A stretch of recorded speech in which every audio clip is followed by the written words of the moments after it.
Since I started playing, which was longer ago than I care to admit, and my skills don't represent, I've really struggled with figuring out how hard to pick, and realizing that I pick way too hard. Even whenever people would say play light, I was picking too hard.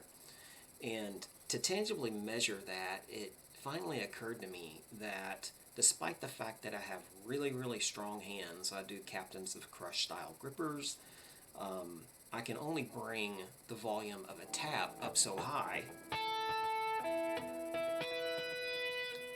but I can lower the volume of my pick attack.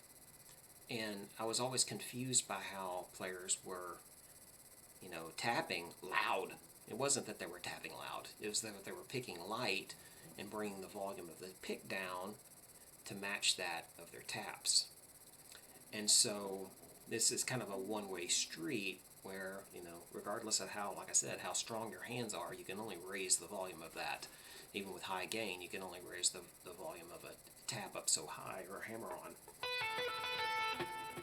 And so what you can do is practice picking so light, and it's feather light, to get those volumes in parity. The descriptor that I can give under your hand for the pick is that it doesn't snap the string. I always, just by the naming of it, calling it picking, it sounds like a snapping motion. And certainly for certain things that you want to do, you would have a more aggressive,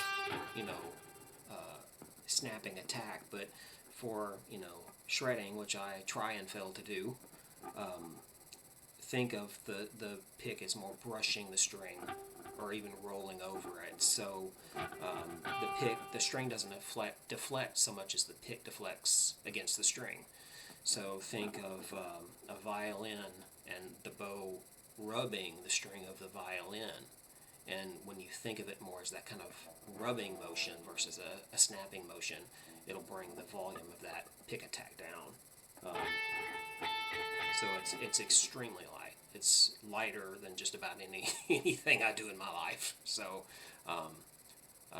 hopefully that will help somebody out there who may be trying to figure out with their eyes and ears how hard people are picking, because it's extremely hard to do.